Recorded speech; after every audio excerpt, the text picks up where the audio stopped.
Hey Campbell and friends, it's a hot afternoon and I'm standing here in a local vineyard. You can see the grapes here.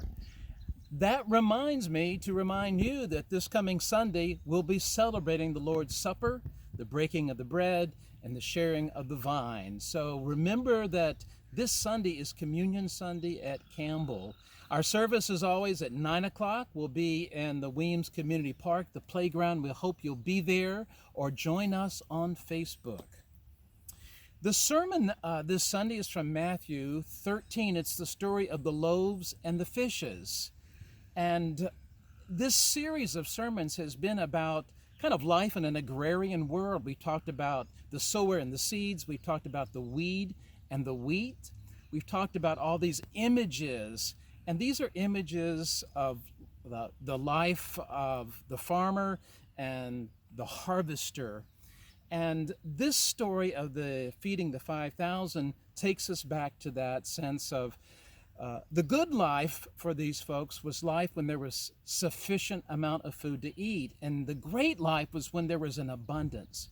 This is a story about abundance, partly about abundance of food, but I suspect it's a story about the abundance of grace, because it's truly grace that nurtures us and holds our fellowship together. It's the giving and the forgiving that we share with one another that produces such a great, joyful fellowship. So we'll talk about that in the sermon.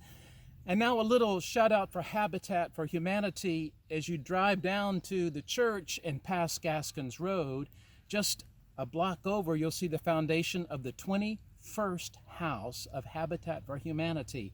We're getting ready to start that build, and we need some volunteers. If you're handy with a hammer and can help us out, let me know. Come out and help us with that build. I want you to remember a couple of folks in prayers, particularly Emma Robertson and Craig Murray, and also Judy Epps.